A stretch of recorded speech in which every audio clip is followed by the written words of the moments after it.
Eto na mga tol, Duterte himas rehas na daw. Ewan ko lang tapos na pala ang investigasyon ng ICC. Well, may question mark mga kapatid. Yan hindi natin to ibig sabihin, hindi natin to pinatototohanan agad-agad, no? Hindi natin to kinukumpirma. Ang sabi rito ay tapos na pala ang investigasyon ng ICC tapos may question mark. Patanong to mga tol yan ay pinapaliwanag ko na sa inyong lahat kasi yung iba mababa ang reading comprehension hindi nakakaintindi ng mga mark So ito may question mark, ibig sabihin hindi niya kino-confirm, no? Ito ay patanong lang din at nagtatanong lang din siya, mga kapatid. Mula kay Sir Pau PH, mga tol, wag niyong kalimutan mag-subscribe, click niyo na rin ang notification bell para ma-notify kayo kapag may mga bago siyang video. At syempre kung bago ka pa lamang dito sa atin at trip mo yung mga ganitong klaseng reaction video and commentary, alam mo na, syempre wag mo rin kalimutan mag-subscribe. Alright mga kapatid, wag na natin patagalin to. Total, wala na rin naman tayong hinihintay na. Panoorin na natin to.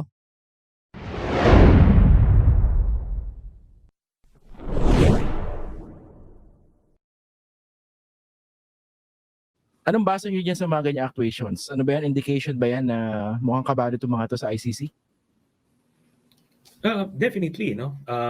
Nakikita nyo yung ano nga nararamdaman mo yung nervyos at nila dun sa mga pangyari. Pero again, part yan ng communications plan nila.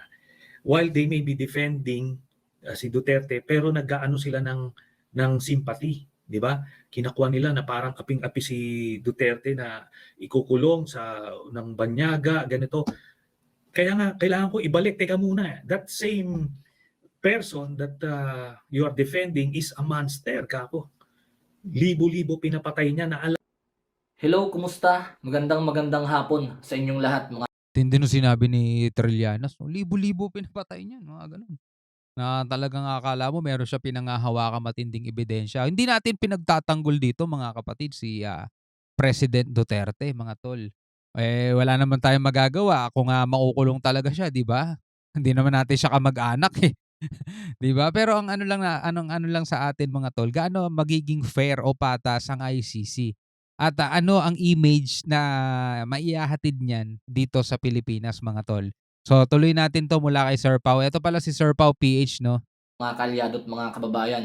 Sir Pau PH po muli nagbabalik dito sa inyong harapan para maghatid ng panibago na namang mga impormasyon na kinakailangan ninyong malaman. Dahil itong bagay na pag-uusapan natin ngayon ay talaga namang napapanahon at kinakailangang pag-usapan. So tungkol ba saan ang topic na pag-uusapan natin ngayon mga kalyado?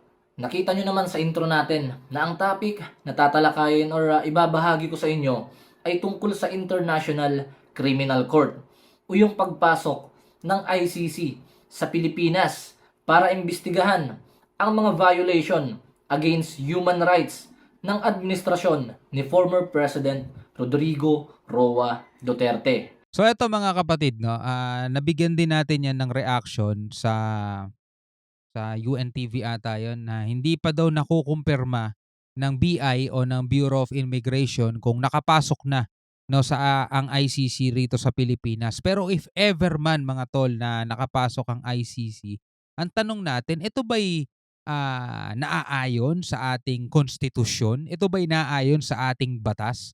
O ano ang mga nilalabag nito? Sila ba'y may jurisdiction sa atin para imbestigahan kung ano man ang nangyayari, kung ano man ang naganap dito sa ating bansa, mga tol? Ulit hindi ito sa kay Duterte o kahit na sino pa ang iimbestigahan nila, kahit imbestigahan nila si De Lima, si Trillanes, si Duterte, si PBBM. Ang tanong mga tol, tayo ba ay napapaloob sa kanila? Dahil ang alam natin mga tol, 2019 nung tayo'y tumiwalag sa kanila. So meaning, kapag hindi ka na nakapaloob o nasa ilalim nung bagay na ganyan, wala na silang karapatan pa sa'yo. 'Di ba? Wala na silang karapatan pa sa'yo. For example, halimbawa, mga tol, 'di ba? Tumiwalag ka na, halimbawa, tumiwalag ka na sa Katoliko, tumiwalag ka na sa iglesia, tumiwalag ka na sa dating daan, tumiwalag ka na sa Muslim, iba na religion mo, hindi ka na nasasakop nung aral nun. 'Di ba? So ganito rin dapat, no? Hindi na tayo nasasakop nun, pero bakit nandirito sila? 'Di ba? O tuloy natin. Na talaga namang kinatatakutan na ng mga Duterte at ng kanyang mga alagad na mga DDS. Kaya todo batiko sila ngayon at todo paninira. Kaya kasalukuyang Pangulo natin na si Pangulong Bongbong Marcos. So ang bottom line nito mga kaalyado, kung bakit todo-todo ang paninira nila kay Pangulong Bongbong Marcos at pagsisilabasan ng kung ano-anong mga aligasyon at bintang laban sa ating Pangulo dahil si PBBM ang pinagbibintangan ng mga Duterte at ng kanyang mga alipores na siyang utak ng pagpapapasok ng ICC sa Pilipinas. Kaya talagang magulo na, no? Politika ngayon dito, no? No, hindi rin naman natin masisisi mga Duterte supporters kasi nangako si PBBM daw. Pero wala naman kasing sinabi rin si PBBM na hindi niya talaga kumbaga sinabi niya not in my priority, sabi niya gano'n. So hindi niya daw priority. Pero kung papapasukin niya, nasa sa kanya rin naman 'yun mga tol eh. 'Di ba na kay PBBM din naman 'yun eh. Pero ang tanong, si PBBM nga ba talaga nagpapasok mga tol? Wala silang maituturong. Pinakamataas syempre. Kumbaga kakalampagin nila yung pintuan ni PBBM para umaksyon. Oh, PBBM, 'di ba nangako ka dati, ganyan-ganyan, oh, wala ka pala eh, 'di ba? Mga ganung mga bagay mga tol. Tuloy natin. Dahil nga kinakabahan na sila na kapag nakapasok ang ICC sa Pilipinas at matuloy ang investigasyon laban kay former President Duterte, ay talagang siguradong shoot sa balde, sa kote talaga itong si former President Duterte. Kaya't kung mapapansin nyo mga kaalyado, ay kung ano-anong mga aligasyon at paninira ang ipinapakalat sa social media nitong mga Duterte vloggers na masyadong pahalata, di ba? Pahalatang mga bayarang vloggers. Ang ginagawa nila mga kaalyado ay desperado moves, desperado tactics. Desperado na ang mga Duterte na patalsikin si PBBM sa pwesto at ipalit si VP Sara Duterte. Nako. At hindi yan maitatanggi sa lumabas na manifesto laban kay PBBM na nagpapapirma ng pag-withdraw ng suporta kay PBBM. At Ito mga tol hindi tayo anti-Duterte, no? Hindi tayo anti-Duterte mga tol. Hindi rin naman tayo anti-Marcos. Pero mas pipiliin ko sa ngayon dahil ngayon nakafocus tayo eh. Yung reaction natin, madalas nating ginagawa ng reaction, di ba, West Philippine Sea. Kay PBBM ako mga tol. Kasi alam na natin kung ano ang Duterte sa China mga tol eh. Medyo yan eh, ganun yan eh. PBBM ako mga tol.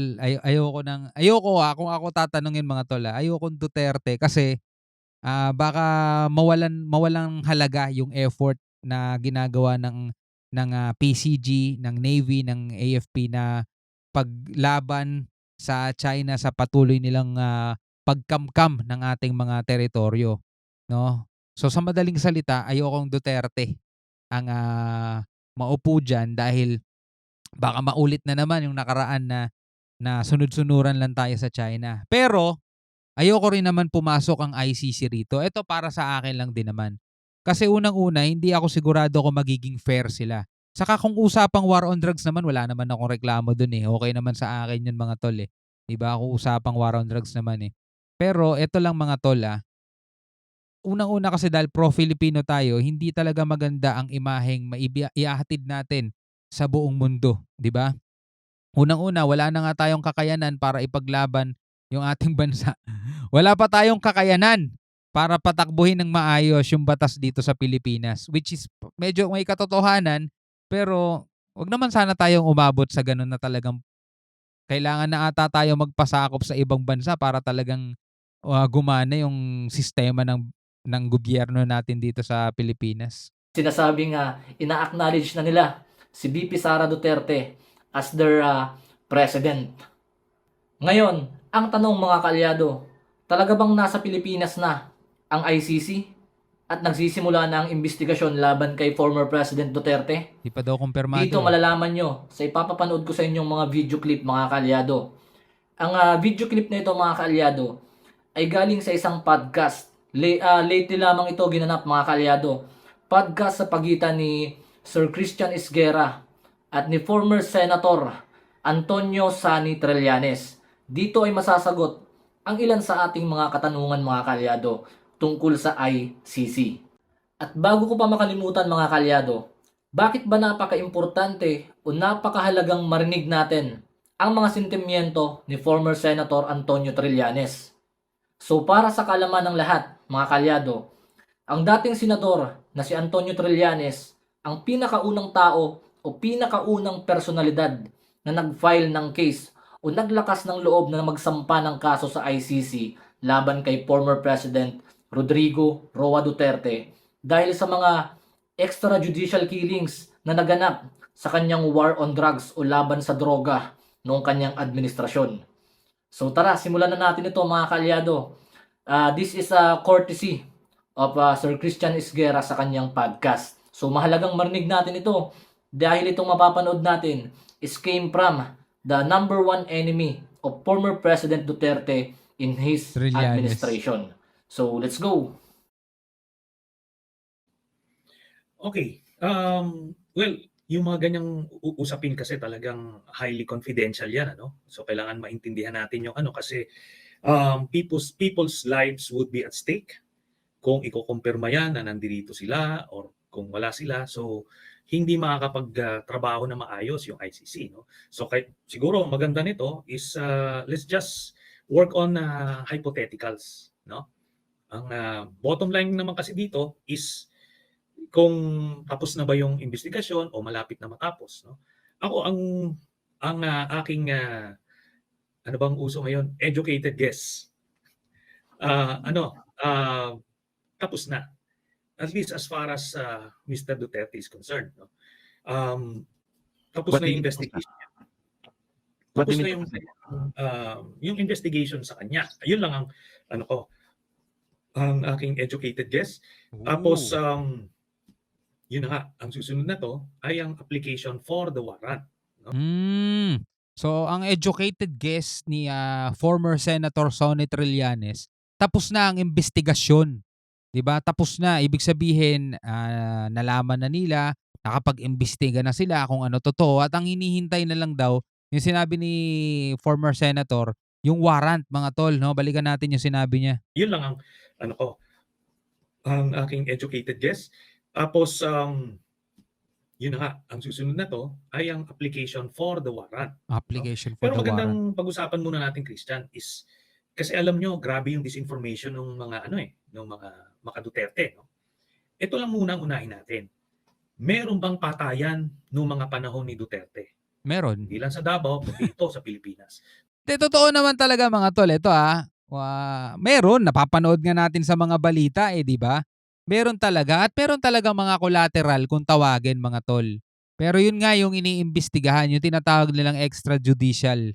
Di ba? Yung tipong wala nang hindi na dinadaan sa due process. Basta tinutumba na. Pero kasi eto mga tol, lang napansin lang natin, hindi sa pagtatanggol sa Duterte. Yun din kasi yung pagkakataon nung mga mismong boss nila. Di ba kasi ang mga natutumba kadalasan doon yung mga small time drug pusher lang di ba? Ang duda natin mga tol, ang nagpapatumba rin sa kanila mga tol is yung mga source nila. Siyempre bago pa sila matokhang, bago pa sila makapagsalita at maituro nila kung kanino sila kumukuha, tutumba na sila, di ba? Sino ba naman kayo? Pwede naman kayong palitan basta-basta, di ba?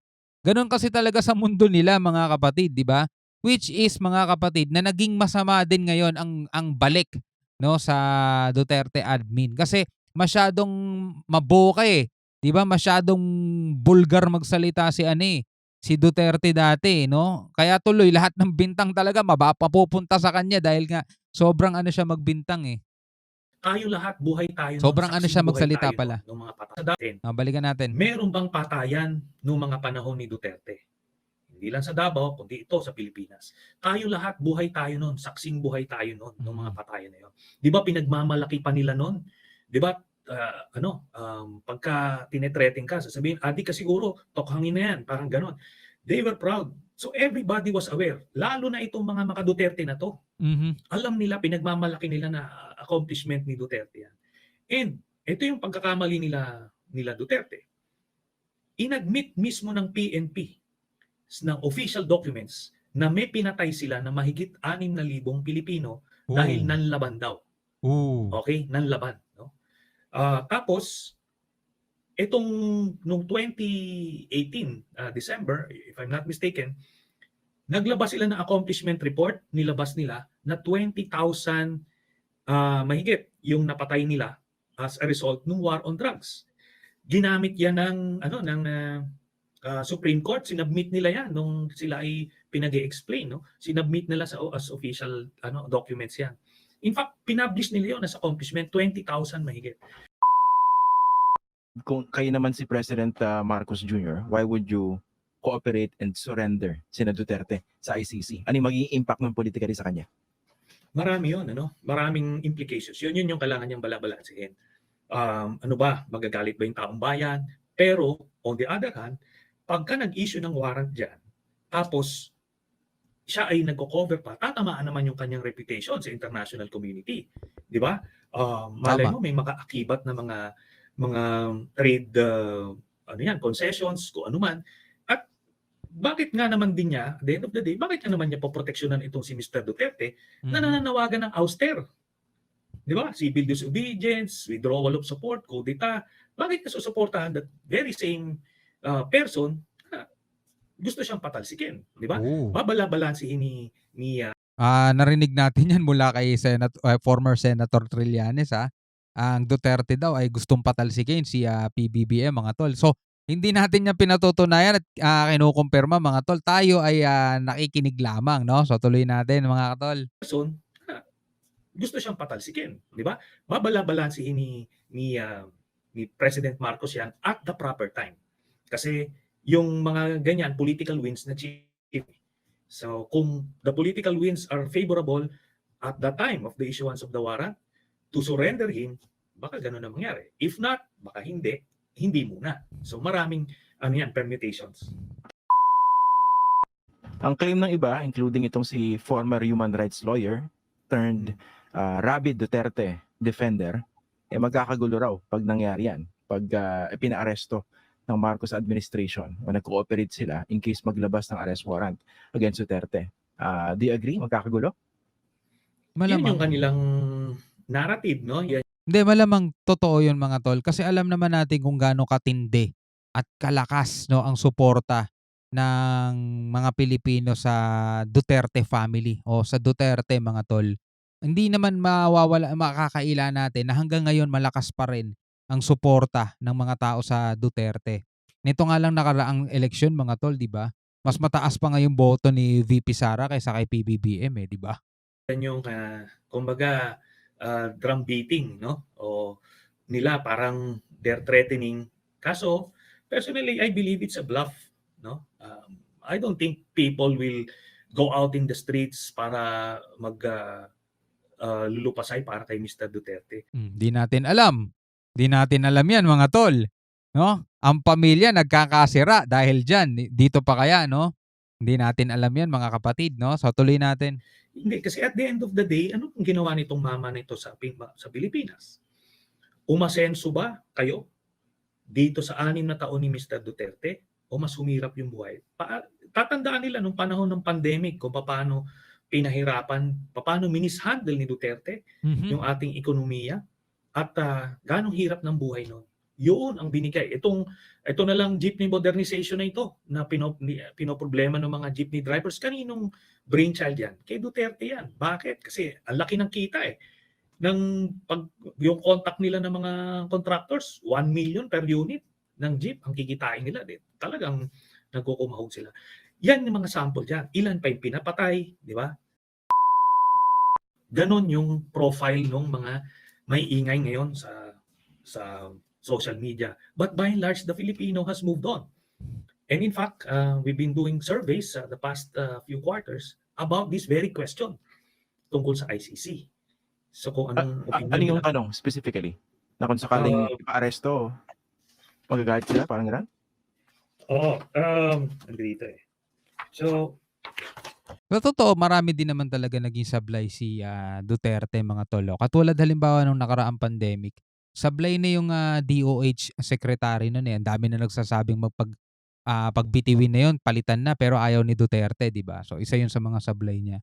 Pero overall, mga tol, buong mundo naman naghirap ng pandemya eh, di ba? Hindi naman natin maisisisi sa isang tao yun. At saka kung ano man ang mangyari sa buhay mo, kung naghirap ka man o yumaman ka, hindi na rin kasalanan ng presidente 'yun, 'di ba? Kasi kahit naman nung panahon ni Gloria, Erap, Ramos, sino pa ba? Pinoy, 'di ba? Duterte, PBBM ngayon. Kung magiging tamad ka talagang wala ring saan ka pupulutin, 'di ba? Puwede mo ba yung presidente kasi namin, kaya tuloy naghihirap ako, hindi, In fact, mga kapatid, nitong pandemic, nitong 2020 nagsimula 'yan, napakaraming yumaman niyan mga tol. Yung mga natanggalan ng trabaho, mga nawalan ng trabaho, mga naging online seller, 'di ba? Dun sila talaga lahat nag-boom. Yung iba nadiskubre na nila yung sarili nila sa businessman pala, 'di ba? Hindi pala talaga sila empleyado, 'di ba? So hindi nila pwedeng ipagpasalamat kay Duterte 'yon at hindi rin naman nila pwedeng isisi kay Duterte, 'di ba? Pero ito mga tol, ulit hindi natin pinagtatanggol si former President Duterte kasi marami talaga din siya naging sablay, no, nitong nakaraan, no? Pero hindi naman ibig sabihin panghawakan na agad natin lahat ng sinasabi rito ni former Senator Sonny Trillanes kasi hindi rin naman siya magiging patas dito dahil alam naman natin may personal na rin siya, beef, no, kay Duterte. So tuloy natin. Ano ang pananaw mo sa nanalapit na pag-aresto ng International Criminal Court or ICC kay dating Pangulong Duterte, no? So, it's not even 35% ang hindi sang-ayon, no? Ang dami nung walang opinion, more than majority, and this was last August. So we were tracking, and in fact by next week magra-run ulit kami about it. Makikita namin. So pag bumaba yan, makikita doon. Kung nasa 10-15% lang hindi sang-ayon, wala na. Tapos na ang boxing. Yun. So mukhang made up ba yan or artificial or even exaggerated yung mga pinapalutang na subukan niya ipa-aresto si Duterte, magkakagulo? I believe so, no? I believe itong mga trolls na mga maingay, yung mga supporters niya, nagsasuffer dun sa echo chamber syndrome na ganun na nangyari nung panahon ni Duterte, doon naman sa minority, na pag kayo-kayo yung nagkakarinigan, akala nyo ang dami na, pero yun pala, ilan lang kayo, no? Kaya subukan nilang magpatawag ng rally dyan sa EDSA. Malabo, siguro aalog-alog yan. So tama ba, mukhang exciting itong next few months dahil may mga inaantabayanan, including yung possible issuance of an arrest warrant? Yun din ba educated guess nyo? Yes, most definitely ang ating mga educated guess, baka second quarter mangyayari to, no? But these things again are not happening in a vacuum. Hindi natin expectin na itong Duterte camp ay na lang, hihiga na lang, susuko na lang. Hindi, lumalaban sila. In fact, they have initiated yung kanilang destabilization plot. Nag-intensify yan during the last few weeks of December. They took advantage of the holidays to catch the Marcos administration off guard. So ito ngayon, yung agitation sa ranks ng military, sabi ko nga, hindi pwedeng i-underestimate yan. Hindi pwedeng sasabihin, hindi, mga ilang retired lang naman yan. Walang mga tao yan. Hindi. Kasi yan ay nakaka-influensya. In fact, they mirror sometimes the sentiments. Tapos ngayon, napansin ko, compared dun sa panahon namin nung sa OCUD, ngayon, mas madali kasi yung agitation sa mga chat groups. They can get away with it, no? Naglalabas sila kahit na mga fake news, mga At maraming mga active na nagre-react negatively. Tapos nano-normalize nila, nakakalimutan nila that technically they're already committing violations of the Articles of War, no? Tapos yung iba naman, ito yung mga ginagawa nila Panelo, nila Roque, I believe naman yan, inciting to sedition, no? Kaya yung ginawa nila sa amin na wala naman kaming ginagawa, ikakasuhan kami. Ito sila, may ginagawa sila ng mga seditious statements. Sila ngayon yung makakasuhan. Educated guess ko lang naman yan. Hindi naman yan necessarily mangyari. Tingnan natin baka mangyari, no? Curious ako dyan sa educated guess na yan. Alright mga kapatid, putulin muna natin doon. Ikaw bilang isang Pilipino, ano masasabi mo dyan mga tol? Ulitin natin ako ang concern ko mga kapatid, wala na diyan 'no. Pulitika na lang 'yang nakikita natin diyan, eh, kanya-kanyang interest na lang 'yan, eh, 'di ba? Ang, concern natin ngayon mga tol is, sa West Philippine Sea talaga saka sa mga problema ngayon ng ating bansa. Pero siyempre kung ikaw ay maka-Duterte o maka-Marcos, ikaw ano masasabi mo dito sa videong napanood natin? Comment ka na lang sa baba mga tol. Hanggang sa muli, ako nga pala si Shobal D. Peace out.